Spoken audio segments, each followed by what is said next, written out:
Um, uh, I kind of want to look. There's this concept of something called predictive programming, okay?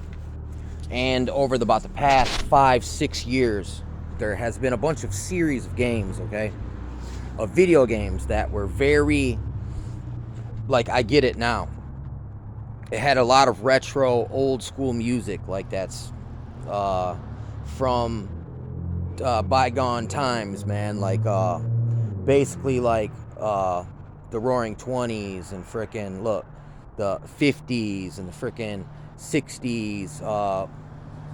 And there was a lot of uh, like okay, for instance, let me back up. There's a game I really like. This game. This game will ruin your freaking life because it's like you could go on forever and ever and just keep playing it and keep playing it. Start over, play it again, and it just look, you can get totally enveloped. That's what the dude who introduced me to the game said. He goes, "This shit will ruin your social life." But it was Fallout 4, okay? And in this game, it's a post-apocalyptic type game, kind of like a Mad Max scenario where there's a bunch of drugged out raiders or just like Mad Max. And there's other people it basically you're setting up a little military militia camp with a feudal it's got feudalism in it. You got to grow food, and then you start new little camps and colonies, and you bring food, and then you get different types of food you can grow, and you bring it to all your little camps. But basically it's got a lot of revolutionary war kind of elements into it, but the fallout is because a nuclear bomb went off, and basically there's radiation storms and all this stuff. But it's all it's all based on World War One and World War Two. You know what I'm saying? It's more so World War Two, and also kind of a lot of Cold War themes, man. And the music in it, is some of it in these games, or even there's another Fallout called New Vegas, and they had Nuka-Cola in it, which is basically that's a parody of Coca-Cola.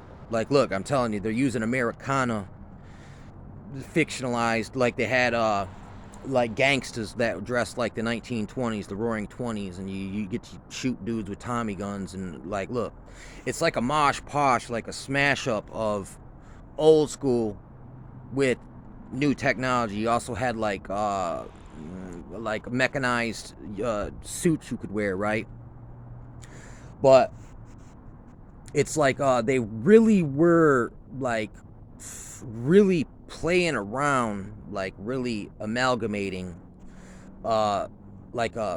it's kind of like Albert Einstein said, World War IV will be fought with sticks and stones. It's kind of had a real element of that, the real collapse of society. And then almost like Demolition Man, there's an aspect of there's the transhumanists are in the game. And there's these things running around called synths, which were synthetic human beings, where they would snatch up people and then replace them. There's a part in the game where you see these two dudes fighting, and they look exactly the same. And one dude's saying, "He's the synth," and the other one's going, "No, he's the synth." And you have to choose which one of them to smoke, or you just walk away and they kill each other. You know what I'm saying? I mean, it's these games are friggin' crazy. But look, that is predictive programming. This lets me know that they knew that some guy was sitting there whacking off, man. Just imagine, oh, we had so much power during the Cold War. The whole military-industrial complex just had so much sway over the population. And when we were really necessary and needed, we really had job